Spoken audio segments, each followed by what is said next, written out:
अस्सलाम वालेकुम नाज़रीन, मैं हूँ रुफ़ा इरफ़ान मलिक 360 डिजिटल के इस प्लेटफ़ॉर्म से आपको खुशामदीद कहना चाहूँगी। आज के इस इंटरव्यू में मेरे साथ मौजूद हैं, सहाफ़ी हैं, इसके साथ-साथ एंकर पर्सन हैं, उबैदुल्ला सिद्दीकी आज इस इंटरव्यू में हमारे साथ मौजूद हैं।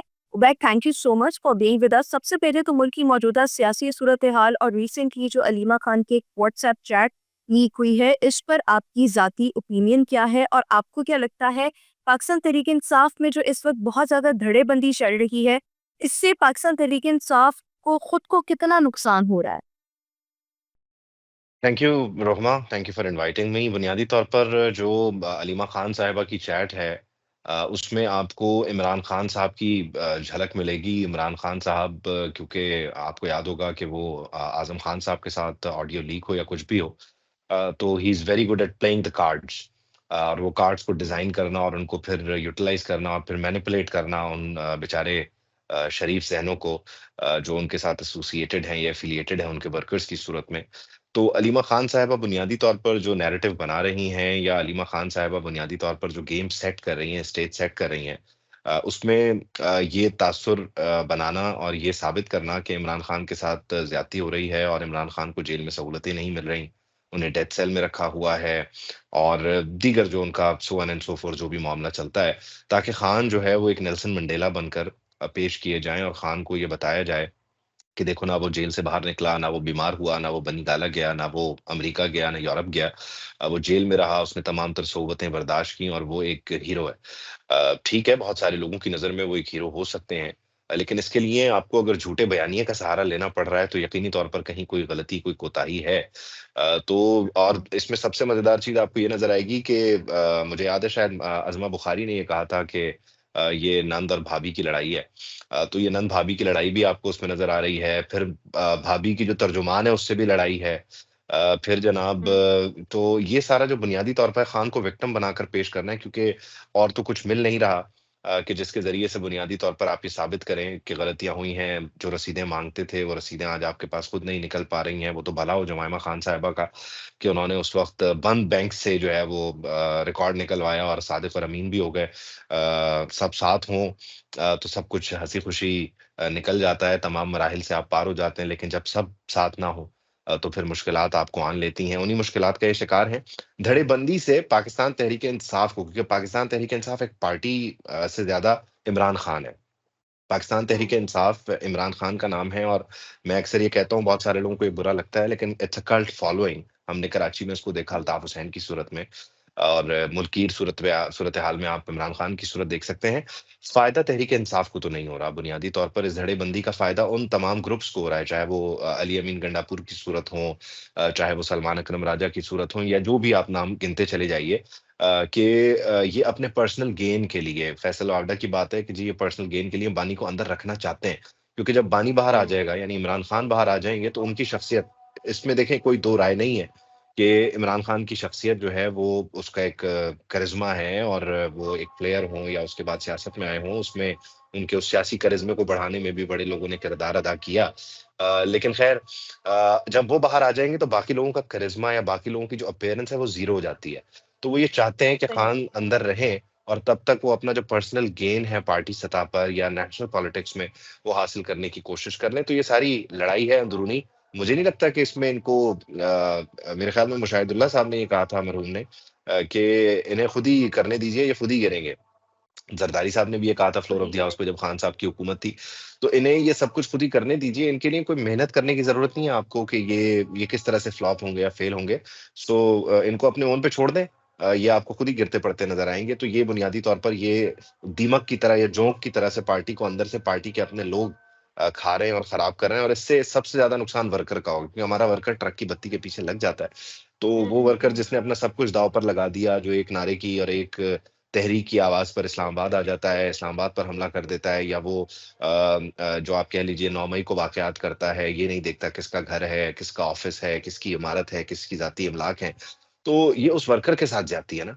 ये उस वर्कर को बेवकूफ़ बनाने का एक नया सिलसिला है। तो आई विश कि हमारी सियासी जमातें यहाँ अकल के नाखुन लें। अच्छा, मैं आपसे एक और चीज़ ये जानना चाहूँगी कि 9 मई के 19 मुजरिमान को आर्मी चीफ ने कंपैशन शो करते हुए माफ़ी दे दी है। आपको क्या लगता है कि इमरान खान के मामले में भी क्या आर्मी चीफ कंपैशनेट होंगे और उनको माफ़ कर दिया जाएगा या उनका मिलिट्री ट्रायल उसे रोक दिया जाएगा, मिलिट्री ट्रायल नहीं होगा? इस पर आपकी ज़ाती ओपिनियन या एनालिसिस क्या है? देखें, आपने वर्ड यूज़ किया कंपैशन, तो कंपैशन जो है वो एक तरफ़ा तो नहीं हो सकता, या ये वन साइडेड मोहब्बत तो नहीं हो सकती कि अगले बंदे को रात को सोते हुए ख़्याल आया और वो सुबह उठे और ये ऑर्डर जारी कर दे कि माफ़ कर दिया, या जाओ जाने दिया, कोई बात नहीं, हो गया। अब वो पहले वाले लोग भी नहीं हैं कि मेरे शोने बेबे ने खाना खाया, वो वाले लोग भी जा चुके हैं जो बोलते थे यहाँ चलो, यहाँ बैठो। तो सिस्टम चेंज हो गया ना। और ये हुँ, जिनको कंपैशन की बुनियाद पर माफ़ी मिली है, इन्होंने भी कुछ चिट्ठियाँ लिख के दी हैं, इनके वो जो पेपर्स हैं, पर्चे हैं, वो आप देख सकते हैं, वो भी आपके सामने आए हैं कि उन्होंने क्या कुछ लिखा। उन्होंने आइंदा के लिए क्या वादे-वईद किए। तो सिलसिला जब भी आगे बढ़ने का शुरू होता है या किसी हम माफ़ी की बात करते हैं, तो माफ़ी उस वक़्त होती है कि जब आप एडमिट करें कि गलत क्या हुआ। यानी अगर ये एडमिशन ही नहीं होगा हुँ, इमरान खान साहब की तरफ पे या पाकिस्तान तहरीक-ए-इंसाफ की तरफ के 9 मई को क्या हुआ, उनके एंड से क्या गलतियाँ थीं, क्या कोताहियाँ थीं और बाकी क्या कुछ हुआ। तो वहाँ पर जब इदराक नहीं होगा, एहसास नहीं होगा, तो बात आगे नहीं बढ़ेगी, जो कि अब तक नहीं है, आप ये देखिए। तो पाकिस्तान तहरीक-ए-इंसाफ हुँ, को बुनियादी तौर पर इस चैलेंज का सामना है कि वो एडमिट नहीं कर सकते। आगे कुआँ पीछे खाई वाला हिसाब है, एडमिट करते हैं तो भी फँसते हैं, नहीं एडमिट कर रहे तो भी फँसे हुए हैं। वो तो भी फँस माफ़ी उसी हुँ, सूरत में मिलेगी कि जब आप एडमिट कर लें, एडमिट उन्होंने करना नहीं है और वो ये पैगाम पहुँचाएँ कि ठीक है, जो हुआ हो गया, गलती हो गई। हमने आपसे बहुत मोहब्बत की, आपकी मोहब्बत में हम वारी कुर्बान गए, फिर बीच में एक बैड पैच आया, अब दोबारा आपके लिए मोहब्बत जागी है। इक़्तिदार हमें नज़र आ रहा है कि अगर हमें मिलेगा तो इसी सूरत मिलेगा, तो हमें खुदा के लिए माफ़ कीजिए। लेकिन इतनी खान साहब में मतलब कि आप कह लीजिए कि गुंजाइश नहीं है उनके सियासी सफ़र में या उनकी तबीयत में और फ़ितरत में, तो वो ये करेंगे नहीं और दूसरी तरफ भी गुंजाइश जो है वो बहुत सिकुड़ चुकी है, ख़त्म हो चुकी है। क्यों किसी को माफ़ किया जाए और क्यों किसी को जो है वो दोबारा कंसिडर किया जाए। जिस तरीके से चीज़ों को देखा जाता है वो आपके सामने है। डीजीआई एसपीआर ने भी लास्ट प्रेस कॉन्फ्रेंस में जब बात हुई इसी तरह के मामलात से जुड़ी, जब 9 मई का उन्होंने ज़िक्र किया और मुजरिमान की सज़ाओं का उन्होंने बताया, तो उन्होंने कहा कि जो असल घिनौने किरदार हैं उनको इंसाफ के कटहरे तक जब तक नहीं पहुँचा दिया जाता, तो ये सिलसिला जारी रहेगा। तो ये क्या बताता है आपको इस बारे में? और जिन लोगों ने अपना फैज़ नहीं छोड़ा, जिन लोगों ने अपने बंदे को नहीं माफ़ किया, उसने जो कुछ किया उसको फिर जनरल कोर्ट मार्शल से गुज़ार रहे हैं। तो खान साहब उनके लिए तो फिर एक बहुत ही छोटी-सी चीज़ है, मतलब एक साबिक डीजी आईएसआई का हुँ। अगर ट्रायल हो रहा है, तो Khan is a nobody for them. तो यानी आपको लग रहा है कि इमरान खान के हवाले से आर्मी चीफ जो हैं कोई कंपैशन शो नहीं करेंगे क्योंकि खान साहब एक तरफ तो आपकी गुफ्तगू से यही अंदाजा हुआ जो उनका ट्रैक रिकॉर्ड है कि एक अना परस्त शख्सियत है। तो जिसमें अना बहुत ज़्यादा होती है वो अपने आप को कभी झुकाता नहीं और कभी माफ़ी माँगता भी नहीं, तो ये मामला है। अच्छा, एक और चीज़ कि आपको क्या लगता है इमरान खान या पाकिस्तान तहरीक-ए-इंसाफ दोबारा किसी स्टेज पर आकर मज़बूत हो सकती है? कोई ऐसा सिलसिला बने कि इमरान खान दोबारा से प्राइम मिनिस्टर बने, पाकिस्तान तहरीक-ए-इंसाफ दोबारा से 2 सूबों में और फिर कश्मीर और गिलगित-बल्तिस्तान में अपनी हुकूमत बना ले जैसे पहले था। तो आपको ये सिलसिला नज़र आता है आने वाले वक़्त में? कभी ऐसा हो सकता है? देखिए खान साहब पहले किस तरह वज़ीर-ए-आज़म बने? हमें यहाँ से सफ़र शुरू करना होगा ना। तो खान साहब जैसे पहले वज़ीर-ए-आज़म बने और जैसे पहले उनकी 2 सूबों में हुकूमत रही और फिर कश्मीर और गिलगित में भी उनकी हुकूमत रही। खान साहब को अगर दोबारा वज़ीर-ए-आज़म बनना है, रास्ता वही है। और आगे से जवाब भी यही है कि इन्हीं पत्थरों पे चल के अगर आ सको तो आओ। मेरे घर के रास्ते में कोई कहकशां नहीं है या कोई गुलसिताँ नहीं है। तो रास्ता वही है। बस खान साहब ने देखना है कि उनसे क्या गलत हुआ और ज़ाहिर है दूसरी तरफ से कुछ गलत नहीं हुआ। आपने सिर्फ़ ये सही। देखना है कि आपसे क्या गलत हुआ। तो खान साहब को जब ये एहसास हो जाएगा कि उनसे क्या गलत हुआ, तो उसके बाद बुनियादी तौर पर वो वापस चले जाएँगे। प्यार-मोहब्बत के सिलसिले वही चल पड़ेंगे। करिश्मा है और इस करिश्मे का सब शिकार थे। इसको आप डिनाई ना करें कि उस हुँ, करिश्मे का कोई शिकार नहीं था। 6-6, 7-7 घंटे की ब्रीफिंग्स और मीटिंग्स हुआ करती थीं। क्या वज़ीर-ए-आज़म के हाउस के सब्ज़ादार में बैठ के धूप सेकते हुए, चाय पीते हुए मुलाकातें हुआ करती थीं। मुतासिर सब थे। शेव करते हुए लोग हुँ, उनके मद्दाहीन के जो है वो वीलॉग सुना करते थे और ब्यूरोक्रेसी से लेके जुडिशरी तक आज तक आपको नताइज मिल रहे हैं कि जो हुँ, पेनिट्रेट किया था सिस्टम में खान को, जो आपने इंजेक्शन लगाए थे सिस्टम को खान के, वो असर दिखा रहे हैं। और हुँ, मसला ये है कि खान को बस ये समझना है कि जो असल रास्ते हैं, जो असल क्या कह लीजिए हमसफ़र हैं, उनके बगैर ये सफ़र मुकम्मल नहीं होगा। तो खान ने कभी भी दोबारा अगर वज़ीर-ए-आज़म बनना है, तो उसे ना अमेरिका की तरफ देखना है या यूरोप की तरफ देखना है। खान को सिर्फ़ एक डायरेक्शन में देखना है और उन चंद करीबी लोगों को साथ मिलाना है जो उस दरवाज़े तक जाते हैं और वहाँ से फिर पैगाम रसानी का सिलसिला खान के पास इस वक़्त वो लोग नहीं हैं। लेकिन जिसकी क्या फिर बुनियादी इस वक़्त वजह पीएमएलएन भी उसी तरफ देखकर इक़्तिदार में है, जैसे हमेशा से माज़ी में रही है? इस चीज़ को भी फिर आपको देखिए, एंडोर्स करना पड़ेगा। इस मुल्क में आप मुझे ये बताइए कि इक़्तिदार की डेफ़िनेशन क्या रही है? इक़्तिदार जो है वो बुनियादी तौर पर एक ऑपरेशनल एक ऑपरेटिव मामला है कि जिसे लेकर चला जाता है और जिसके लिए मामलात को तय किया जाता है, आप कह लीजिए बनाया जाता है, सँवारा जाता है। 2013 का इलेक्शन, 2018 का इलेक्शन, 2008 का इलेक्शन, 2024 का इलेक्शन और आप पीछे चले जाते जाइए। आप इस मुल्क में सबसे बड़ा सियासी लीडर ज़ुल्फ़िकार अली भुट्टो को क्लेम करते हैं। तो हुँ, ज़ुल्फ़िकार अली भुट्टो साहब की इक़्तिदार की जो राहदारियों तक वो पहुँचे और माशाअल्लाह पाकिस्तान के पहले मुंतख़ब वज़ीर-ए-आज़म बने, उनके रास्ते क्या थे? जनाबे मियाँ मोहम्मद नवाज़ शरीफ साहब के रास्ते क्या रहे? ठीक है, बाद में सारे तौबा ताइब होते हैं, खान साहब भी आजकल उसी फ़ेज़ से गुज़र रहे हैं। ये रिबाउंडिंग का फ़ेज़ है। इसमें ज़ाहिर है फिर वो गलतियाँ भी इंसान कर रहा होता है। तो आप मुझे बताइए कि कौन ऐसा है जो तेरी सरकार में पहुँचे तो सभी एक हुए जिन्होंने ना किया हो? तो और फिर हकीकत से इनकारी नहीं होना चाहिए। मैं हुँ, इस बात हुँ, का बड़ा सख्ती से आप कह लीजिए कायल हूँ कि जो मुसल्लमा हकीकतें हैं, आप उनको मानते हुए चलें और एक वर्किंग रिलेशन टसल नहीं होनी चाहिए। एक हुँ, वर्किंग रिलेशन के साथ इस मुल्क में जमहूरियत होनी चाहिए। देखिए, खान साहब ने क्या किया या बाकी लोगों ने क्या किया। ये जो जमहूरी हम लोगों की बात करते हैं, आप इन लोगों की गवर्नेंस के मामलात को उठा के देखिए, इतने सुकुम छोड़ते हैं। इतने चोर दरवाज़े छोड़ते हैं कि उनको फिर पूरा करने के लिए कहीं और से चीज़ों को लाकर जो है वो किया जाता है। वो कितनी पूरी होती हैं, कितनी नहीं होती, ये एक अलग बहस है, इस पे हम फिर ये कभी अलग बात कर बहस लेंगे। है। लेकिन बुनियादी तौर पे खान साहब की गवर्नेंस क्या रही, मियाँ मोहम्मद नवाज़ शरीफ साहब के मामलात को अगर देखा जाए 2013 से ऑनवर्ड 17 तक उधर क्या मामलात रहे, पाकिस्तान पीपल्स पार्टी का आप सिंध में हाल देखें क्या है।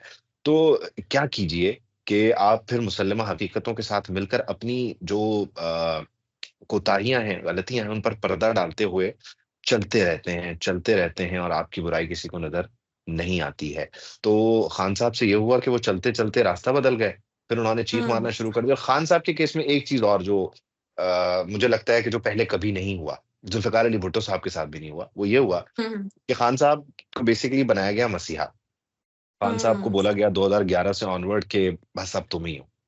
तुम ही हो हुँ, महबूब मेरे के मिस्ताफ़ उन्होंने कहा कि बस अब तुम हो, ये नवाज़ शरीफ भी चोर है, ये शहबाज़ शरीफ भी चोर है, ये ज़रदारी लोग भी चोर हैं। अब तुम ही इस मुल्क को बचाओ, तुम कायदे-आज़म पार्ट 2 हो। अब हुँ, कायदे-आज़म पार्ट 2 को आपने सारा कुछ सिखाया, आपने उसको दरख्त पे चढ़ना भी सिखा दिया।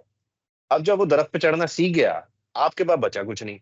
वो दरख्त पे चढ़ हुँ, के उसने सारा प्रोसेस रिवर्स इंजीनियर करके आपके सामने रख दिया। उसने बोला लो जी, ए पई जे जमहूरियत। हुँ, बात हो गई खत्म। अब अगले भी परेशान हो गए कि यार ये क्या हो गया है? फिर दूसरा हुँ, जिस तरह मैंने कहा कि पेनिट्रेशन हुई सिस्टम में, तो सिस्टम का जो एक हिस्सा है बहुत बड़ा जिससे मुताल्लिक शहबाज़ गिल साहब ने एक टीवी चैनल पर बात करते हुए गुफ्तगू कर दी थी। उस सिस्टम की पेनिट्रेशन को भी आप देख रहे हैं कि फैज़ हमीद के नेटवर्क को लेकर कितने मामलात सख्त हुए हैं। यानी आप हुँ, देखिए कि ये जो माइंडसेट था ये किस हद तक हर तरफ सराहियत कर गया। तो हुँ, और इस वक़्त सबसे बड़ा जो चैलेंज है वो तो जुडिशरी के एंड से है क्योंकि हर चीज़ कर देते हैं, जुडिशरी आगे से चीज़ें पलट देती है।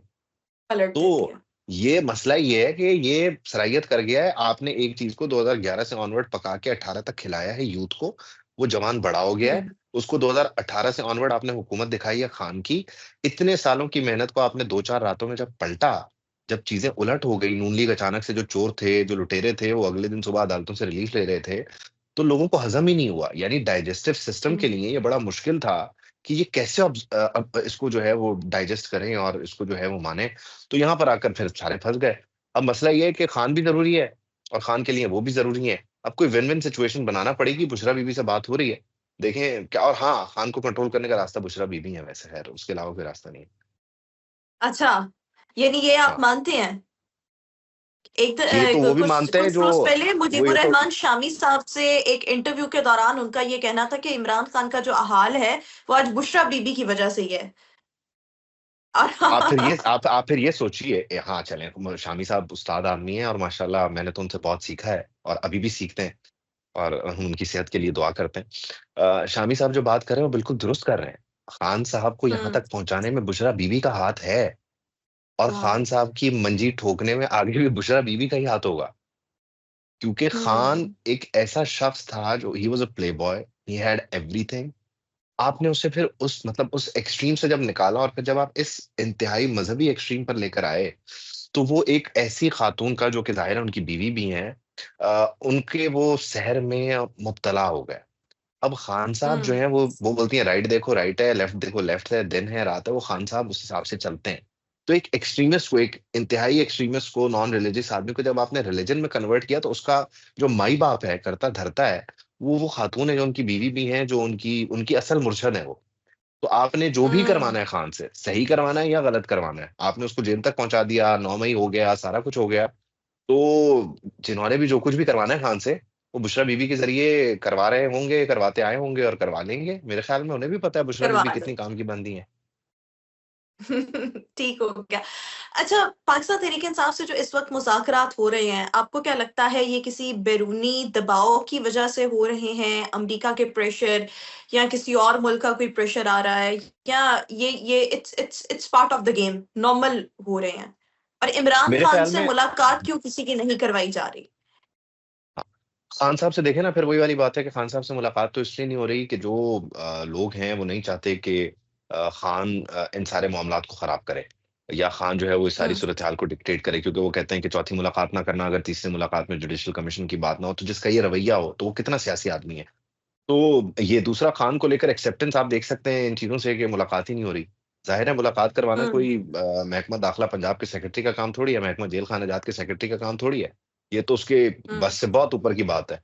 तो क अच्छा कल दिन था मुलाकात का, कोई नहीं गया मिलने, ये खुद भी चाहते हैं ना कोई मिलें। नहीं गया मिले। इन्हें खुद भी अंदाज़ा है कि खान साहब जो है वो इस प्रोसेस को कैसे डीरेल करेंगे, और मेरा पहले दिन से मुज़ाकरात को लेके मौक़िफ़ ये है कि ये मुज़ाकरात पाकिस्तान तहरीक-ए-इंसाफ के अपने जो लोग हैं, जो इस मुल्क में रहना चाहते हैं, वकालत करना चाहते हैं, कारोबार करना चाहते हैं, अपने लिए पार्लिमानी लीवे ढूँढ रहे हैं, अपने लिए इस मुल्क में मौजूद रहने का और एग्ज़िस्ट करने का एक रास्ता तलाश कर रहे हैं, ताकि जो टेंशन है हुकूमत के साथ, वो कम हो जाए। क्योंकि इस चीज़ का इदराक हुँ। उन्हें भी है कि कमीशन नहीं बनेगा। यानी 100 के करीब मुजरिमान को सज़ाएँ 9 मई में हो चुकी हैं। ठीक है? कमीशन नहीं हुँ। बनेगा। जनरल फैज़ हमीद का फील्ड जनरल कोर्ट मार्शल हो रहा है, 9 मई पे कमीशन नहीं बनेगा। इसके अलावा जनाब अली हुँ। खान साहब के मिलिट्री ट्रायल को लेकर मामलात तेज़ी से आगे बढ़ रहे हैं, कमीशन नहीं बनेगा। फिर हुँ। आपको वज़ीर-ए-आज़म की जो गुफ्तगू है अभी पिछले दिनों एपेक्स कमेटी इजलास में, उससे भी पता चल गया कि 26 नवंबर पे भी कमीशन नहीं बनेगा। 26 नवंबर को कमीशन उन्होंने नहीं कहा बने। इस्लामाबाद पर हमला हुआ, 26 नवंबर को रेंजर्स के जवानों को शहीद किया गया। ये सारी बातें वज़ीर-ए-आज़म ने की ना, तो यहाँ से आपको टोन पता चल जाती है कि कमीशन नहीं बनेगा। पहला मुतालबा गया पीछे। दूसरी चीज़ आ जाती है असीरान की रिहाई बशमूल इमरान खान और बाकी तमाम लोग। तो क्या इस मुल्क में एग्ज़ीक्यूटिव ऑर्डर के ज़रिए लोगों को रिहा करना शुरू कर दिया जाए? यानी कल को खान साहब की जब दोबारा अगर आ गई बादल-ए-खास्ता हुकूमत, तो खान साहब अपने एग्जीक्यूटिव ऑर्डर से अपने हमदर्द टीटीपी के जो लोग हैं, या वो लोग जिन्होंने उनकी सहूलतकारी की है, उनको रिहा कर देंगे। इस मुल्क में हम क्या ये कल्चर शुरू हुँ। करने लगे हैं? ये एग्जीक्यूटिव ऑर्डर के ज़रिए रिहाई पॉसिबल ही नहीं है। आप इस मुल्क के अदालती निज़ाम को, जुडिशल निज़ाम को तबाह करने की बात करें, जो कि ऑलरेडी बर्बाद है। उसके साथ आप ये खिलवाड़ हुँ। करना चाह रहे हैं, तो वो दूसरा मुतालबा भी फ़ारिग है। अब इस मुज़ाकरात में से निकलेगा क्या? हुँ। इस मुज़ाकरात में से सिर्फ़ ये निकलेगा कि फाइन, हमें रहने दो, हमें भी चलने दो, हम भी इधर आते हैं, टीए-डीए लगा हुआ है, सैलरीज़ लगी हुई है, हम प्रेस कॉन्फ्रेंस कर लेते हैं। ठीक है, हम आपके खिलाफ 2-4 गरम बातें नहीं करेंगे, आप भी थोड़ा हल्का हाथ रखना, भाईचारे में चलते हैं, फ्रेंडली ऑपोज़िशन। ये फ्रेंडली हुँ। ऑपोज़िशन का एक फ्रेंडली मौका ऑपोज़िशन। होने वाला है, और खान साहब को पाकिस्तान तहरीक-ए-इंसाफ डेलिबरेटली बाहर रखने की कोशिश भी करेगी, एंगेज करेगी, कोशिश करेगी, हुँ। दिखाएगी, बताएगी। लेकिन उनकी ख्वाहिश होगी कि ये बंदा दूर रहे, क्योंकि ये जैसे ही इन्वॉल्व होगा तो ये कर देगा सत्यानाश। अब आते हैं बैरूनी मुदाखलत पे। हुँ। बैरूनी हुँ। मुदाखलत आने से बहुत पहले हुकूमत ने बहुत अच्छा काम किया। बैरूनी मुदा क्योंकि ट्रम्प साहब के जो वो रिचर्ड ग्रिनेल हैं, वो तो बड़े तैयार हुँ। बैठे हुए हैं। कल भी उनका रिज़ाइन कैरन का जो ट्वीट था, उसको लोगों ने रिज़ाइन करे बना दिया, और पता नहीं क्या-क्या लोग यहाँ पे शुरू कर देते हैं। तो मसला ये है कि वो परदादा हैं ट्रम्प, और जो ग्रिनेल हैं वो दादा बने हुए हैं, और बाकी मुर्शद अंदर हैं। मुदाखलत हुँ। होने से पहले और प्रेशर आने से पहले ये हुकूमत ने स्यानापन शुरू कर दिया, और पाकिस्तान तहरीक-ए-इंसाफ ने भी ये अच्छी हिकमत अमली अपनाई कि अमरीकी मुदाखलत के बाद होने वाले जो मुज़ाकरात होंगे या बातचीत होगी, उस पर ये बोला जाएगा, यार तुम तो बोलते थे हम कोई गुलाम हैं, तुम तो बोलते थे एब्सोल्यूटली हुँ। नॉट। अब उनके कहने में तुम अमरीकी मुज़ाकरात कर रहे गुलामी हो, तो दोनों नामंजूर, ने इम्पोर्टेड हुकूमत। उस हुँ। उस आते हुए प्रेशर को देख के, क्योंकि आना था, इसमें कोई दो राय नहीं है, ये हुँ। प्रेशर आना था, और इसलिए नहीं आना था कि खान को बाहर निकाल दो। उन्होंने कहना था एक साबिक वज़ीर-आज़म है, सियासी कैदी है, उसकी फैसिलिटेशन बेहतर कर दो, वगैरह-वगैरह, और यहाँ से बात आगे बढ़ती ना। तो हुकूमत ने ये भांपते हुए मुज़ाकरात शुरू कर दिए और मुज़ाकरात के लिए मुस्लिम लीग नून या बाकी सियासी जमातें आज से नहीं कह रही हैं, 2018 से कह रही हैं कि खान साहब आओ बैठो मिसा-के मईशत कर लो, आओ बैठो बात कर लो। ये कहते थे मैं मूंछ से पकड़ूँगा, मैं ऐसी निकाल दूँगा। अब जब खुद पे पड़ी, वो हुँ। अहमद सलमान का शेर है ना कि जो हम पे गुज़रे थे रंज सारे, जो खुद पे गुज़रे तो लोग समझे। जब अपनी-अपनी मोहब्बतों के अज़ाब झेले तो लोग समझे। आज जब खुद माशाअल्लाह वहाँ वाह! मौजूद हैं, हाँ। तो उनको फिर ये महसूस हो रहा है और ये एहसास हो रहा है। आज जब खुद निकाले गए, तो उन्हें एहसास हुआ कि नवाज़ शरीफ को जो निकाला था वो भी गलत था, यूसुफ रज़ा गिलानी का निकाला जाना भी गलत था। तो एक बार इस चक्की से गुज़र लेने दें, शायद खाकाना बाकी साहब सही कहते हैं, सियासतदानों की ट्रेनिंग होती है जेल में। आई विश इस बंदे की भी हो जाए थोड़ी-सी। बिल्कुल ठीक। और इसके साथ-साथ ये हमने इमरान खान चैप्टर तो बहुत डिस्कस कर लिया और बड़ी रियलिस्टिक बातें कुछ आपने भी की। अगर हम इस वक़्त मौजूदा हुकूमत को देखें, आपको क्या लगता है मुस्लिम लीग नून मौजूदा सिनेरियो में क्या डिलीवर कर पा रही है? क्या अवाम इनसे खुश हैं? या ये जो महँगाई कम करने की बातें करते हैं, वो फिगर सिर्फ़ हमें बोर्ड की हद तक बोर्ड पर ही नज़र आते हैं? मुस्लिम लीग नून उल्टी भी हो जाए ना पूरी, तो भी जो हुँ, अवाम के साथ उसका डिस्टेंस है या डिसिंक्रोनाइज़ेशन है, वो ख़त्म नहीं होगी बुनियादी तौर पे। उसकी अच्छा। वजह क्या है? ये वजह नहीं है कि मुस्लिम लीग नून परफ़ॉर्म नहीं कर रही। मुस्लिम लीग नून हमेशा से डिलीवर करने की कोशिश करती है और उनकी कोशिश रहती है, और हुकूमत में जो भी आता है इसलिए नहीं आता कि उसने जो है वो अपने ऊपर लान-तान करवानी है। ज़ाहिर है खान साहब भी इस नीयत हुँ, से आए होंगे, लेकिन हर एक की अपनी किस्मत होती है, खुदा जिसे चाहे जिसके साथ जो सुलूक करे। मसला ये है कि मुस्लिम लीग नून उल्टी भी हो जाए तब भी अवाम के साथ जो डिस्कनेक्ट है वो नहीं खत्म होगा, इसलिए कि जिन्होंने 2011 से ऑनवर्ड मेहनत की है ना, ये उनको जाता है इसका श्रेय। अब हुँ, आप वज़ीर-ए-आज़म को जब भी देखें आप कहें चोर है, आप उसके ऊ हुँ, का मज़ाक बना दें, आप इस तरह की हुँ, चीज़ें करना शुरू, मतलब ठीक है वो ज़रा थोड़े-से ज़ाहिर है मज़ाक-मस्ती वाले आदमी हैं, वो कर दिया। अब वो बंदा कोई, अब आप ये देखें कि खातून वज़ीर-ए-आला ने मोहम्मद बिन ज़ायद अल नहयान से हाथ मिला लिया, उसपे एक अजीबो-गरीब बेहुदा प्रोपेगेंडा शुरू हो गया है। तो हमने इस मुल्क में जो ये शिद्दत पसंदी है ना, ये सिर्फ़ पहाड़ों पे नहीं हो रही, हथियार उठा के लोग नहीं कर रहे। ये हमने इस मुल्क के शहरी इलाकों में हमारे आपके ड्राइंग रूम्स तक ले आए हैं। तो नून लीग हुँ, जितनी हुँ, कोशिश हुँ। कर ले, लोगों को नज़र नहीं आएगा। दूसरी चीज़ ये कि जो महँगाई में कमी के समरात और असरात हैं, वो अवाम की ज़िंदगी पर एट लार्ज और बाय लार्ज कितने पड़े हैं, ये आप जाकर सब्ज़ी की दुकानों पे और बाकी बिजली के बिलों पे लोगों को देख लें, जो टैक्सेस का मामला है। लेकिन लोगों को ये समझ नहीं आती कि हमने अगर आज से ये काम शुरू किया, सख्ती की, रिफ़ॉर्म्स पे काम किया, तो हमें 10 साल बाद इसके नतीजे मिलेंगे। ये ओवरनाइट प्रोसेस नहीं होता। तो इस एक प्रोसेस से, रिफ़ॉर्म्स के प्रोसेस से हमें गुज़रना होगा। समत का तयन हो जाना बहुत ज़रूरी है। अगर तो हो गया है, और अगर हमने कोई उस तरह का तो ख़ैर ख्वाब ना देखा, अल्लाह करे प्रेज़िडेंशियल सिस्टम वाला, लेकिन बहुत सारे लोगों ने मिलके एक बबल बनाया था ना, एक प्रेज़िडेंशियल सिस्टम होगा, तुम वो होगे, मैं वो होऊँगा, हम मिलके ये कर देंगे, हम मिलके वो कर देंगे। अब ऐसा तो नहीं है, लेकिन हाँ, एक good 5-10 years I can see that. तो अगर उसके साथ चीज़ों को सिंक करके आप लेके चल रहे हैं, तो अच्छी बात है। सरमायाकारी भी आनी चाहिए और लोगों तक असरात और समरात पहुँचने चाहिए। बिजली के बिल कम हो रहे हैं तो नज़र भी आने चाहिए। मतलब मुझे सिर्फ़ उवैस ज़ग़ारी साहब के बयान में ये पता चला कि कम हुए, मेरा बिजली का बिल तो कम नहीं हुआ। पेट्रोल की कीमतें जो हैं वो अंदाज़ा लगाया जाता है कम होंगी, लेकिन उस तरह से कम नहीं हो रही, क्योंकि आप हमेशा से अपने टैक्स मार्जिन को पूरा करने के लिए राइट लेफ्ट जहाँ गुंजाइश निकल भी रही है लीवे देने की या रिलीफ देने की, उससे टैक्स की मद में पूरा करने में लग जाते हैं, और वहाँ से आप फिर आवाम के लिए अगेन मुश्किल पैदा कर रहे हैं। महँगाई का नंबर नीचे आ रहा है, लेकिन आपका जो टैक्स का नंबर है आपने उसको इतना बढ़ाया हुआ है कि वो नंबर नीचे जाने के बाद आप उस डेफ़िसिट को पूरा करने के लिए उसको ब्रिज कर देते हैं टैक्स से, अगेन वहाँ पर आप टैक्सेज़ और दीगर जो राइट लेफ्ट इनडायरेक्ट और डायरेक्ट टैक्सेज़ हैं, उस मद में चीज़ों को लेकर चल रहे हैं। तो आवाम को नहीं मिल रहा है असरात, और नून लीग लोगों को कभी खुश नहीं कर सकती। नून लीग कभी लोगों को खुश नहीं कर सकती बिल्कुल अनटिल और ठीक। अनलेस वो ये अच्छा कहें एक एक कि हम फॉर्म 47 की हुकूमत हैं, हम घर जा रहे जी, हैं, ये जी। लो भाईजान तुम्हारा हकीकी वज़ीर-ए-आज़म। बस फिर तभी शायद लोग ढोल पीटेंगे, लेकिन 6 महीने बाद फिर लोग सड़कों पे आएँगे कि यार ये क्या बिठा दिया हमने। एक आखिरी सवाल मैं आपसे ये पूछना चाहूँगी कि क्या पाकिस्तान में किसी भी सियासी जमात का इक़्तिदार जो है वो एस्टेब्लिशमेंट की मुदाखलत या सपोर्ट के बगैर मुमकिन है? आपको लगता है कभी? नहीं, उसकी बुनियादी वजह ये है कि आप एक ऐसे खित्ते में रह रहे हैं जहाँ आपके राइट आप देखें तो आपको कुछ नज़र आता है, आपके दोस्त नहीं हैं। आप लेफ्ट देखें तो आपके दोस्त नहीं हैं। तो आप एक ऐसे सिक्योरिटी वाइज़ चैलेंज्ड सिचुएशन में रह रहे हैं कि जहाँ पर ये एक सिक्योरिटी पॉइंट ऑफ व्यू से कंसर्न हो जाता है। तो फिर यहाँ पे जो आपकी अंदरूनी यानी दाखिली मामलात हैं, सिक्योरिटी पॉइंट ऑफ व्यू से वहाँ पर भी बहुत ज़्यादा आपको सुरसूख नज़र आएगा, और फिर ज़ाहिर है जो मामलात सरहदों पर हैं वो आपके सामने हैं। फिर बहुत सारी चीज़ें फ़ॉरेन पॉलिसी को लेकर आपके सामने आ जाती हैं कि किस तरह से दायरा चीज़ों को लेके चलना है, वहाँ भी आपको इनपुट मिलता है और बहुत सारी जगहों पे आपको बड़ी वाज़ेह लाइन एंड लेंथ मिलती है। फिर आप आ जाएँ हुँ। मईशत पे। मईशत का ये हाल है कि आपकी जो मईशत है वो आपसे सँभाली नहीं जाती क्योंकि इतनी हमारे यहाँ ये लूली-लंगड़ी जमहूरियत का मसला है कि पता ही नहीं होता कि कौन कब है, कहाँ है, कैसे है। तो ये गारंटीज़ आपको दिलवाना पड़ती हैं उन्हीं लोगों से जिनका आप नाम ले रही हैं। यानी आपको अगर गल्फ से इन्वेस्टमेंट लेकर आना है तो आपको जो है उसके लिए पहले रास्ता बनाना पड़ेगा अपने क्या कहते हैं मिलिट्री डिप्लोमेसी के ज़रिए। आपने वहाँ से उनको कन्विंस करना है, उन्हें यकीन दहानी करवानी है और फिर बाद में वज़ीर-ए-आज़म जाता है और वहाँ पे ऐलान होता है कि जी हम आपको 2 अरब दे रहे हैं, 6 अरब सही दे रहे हैं, हुँ, 7 अरब हुँ, डॉलर हुँ। दे रहे हैं इन्वेस्टमेंट के। ये आपकी आपकी ये मतलब सियासी अशराफिया की इसमें सब डालें आप। इसमें नून डालें, इसमें पीपल्स पार्टी डालें, इसमें तहरीक-ए-इंसाफ डालें। ये मसला है कि गारंटी किसी और को देना पड़ती है। इसके अलावा आपके जो सीपैक देख लें। सीपैक पे आप काम नहीं कर सकते उस वक़्त तक अनटिल और अनलेस जो है वो सिक्योरिटी पॉइंट ऑफ व्यू से गारंटीज़ ना दी जाएँ। तो सिक्योरिटी वाइज़ इतनी चैलेंज्ड सिचुएशन है। अच्छा वो क्यों है? इस पर फिर हम कभी बात कर लेंगे। लेकिन बुनियादी तौर पर हुँ, बहुत सारे लोग इसको अपने-अपने अंदाज़ में कंसीव करते रहे। लेकिन ख़ास तौर पे इस सिक्योरिटी पॉइंट ऑफ व्यू से बहुत सारे मामलात में चीज़ें डिक्टेशन की हद तक आ जाती हैं। मतलब मैं ये नहीं कह रहा कि वो मशवरे की हद तक होता है, वहाँ पर डिक्टेशन की हद तक मामला चले जाते हैं क्योंकि बहुत ज़रूरी हो जाता है, जो कि टेक्निकली है तो गलत, लेकिन ये स्पेस देता कौन है?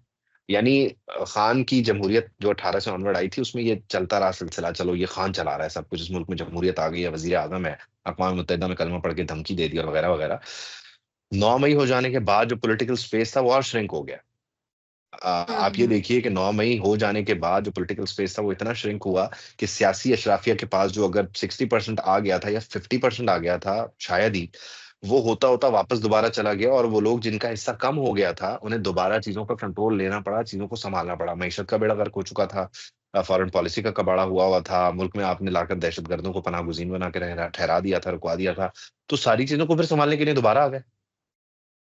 तो कोई भी कामयाब नहीं हो सकता और मतलब एक हिस्सा है, उसे एक हिस्से के तौर पर मानें और उस हिस्से को लेकर चलें, उसके साथ वर्किंग रिलेशन बनाएँ और दूसरे हिस्से को भी ये मानना चाहिए कि ये भी एक हिस्सा है। तो फिर वहाँ से ये कि कदम मिलाकर चलेंगे तो फिर ये कि मंज़िल के करीब पहुँचेंगे, लेकिन अगर रास्ते जुदा कर लेंगे और हर कोई अपनी-अपनी डगर सही। पर चलना शुरू कर देगा, तो उसमें तो फिर नुकसान का ही बाइस बनेगा। आप देखें आपके जो भी चैलेंजेज़ हों वो इंटरनल होने चाहिए। जब आप बाहर की दुनिया का मुकाबला करें एज़ अ होल जब आप बोलें पाकिस्तान तो वो फिर पाकिस्तान हो, उसमें जुडिशरी भी बैठी हो, उसमें ब्यूरोक्रेसी भी बैठी हो, अंदर के छोटे-छोटे धड़े बना के जो हम खोखला कर रहे हैं अपने आप को, इससे हमें बुनियादी तौर पर नुकसान होता है। हमें हमारा आउटर इंप्रेशन, आउटर वॉल को इतना तगड़ा रखना है कि अंदर जो कुछ भी चल रहा हो हमें ना उससे फ़र्क पड़े। जब दुनिया हमारी तरफ आए B it financial challenge, B it anything else तो हम बड़े तगड़े हों, हम बड़े मज़बूत हों और उसमें फिर सबका किरदार है। आप सियासी अशराफिया को इस मुल्क से माइनस नहीं कर सकते। आप हुँ, स्टूडेंट हुँ, यूनियन को हुँ। इस मुल्क से माइनस नहीं कर सकते। आप जुडिशरी ब्यूरोक्रेसी को नहीं कर सकते। तो सबको साथ हुँ। मिलाएँ और फिर आगे बढ़ें और जो मुसल्लमा हकीकत है, उसको भी मान के चलें। उसको तस्लीम करें और वर्किंग रिलेशन कायम करते हुए चलें, तभी चीज़ें जो है वो बेहतर सिमत जा सकती हैं। बहुत शुक्रिया। Thank you so much thank you. Ubaidullah Siddiqui हमारे साथ मौजूद थे। व्यूअर्स आज के इस इंटरव्यू से इतना ही। इंशाल्लाह फिर आपसे मुलाकात करेंगे। अल्लाह हाफ़िज़।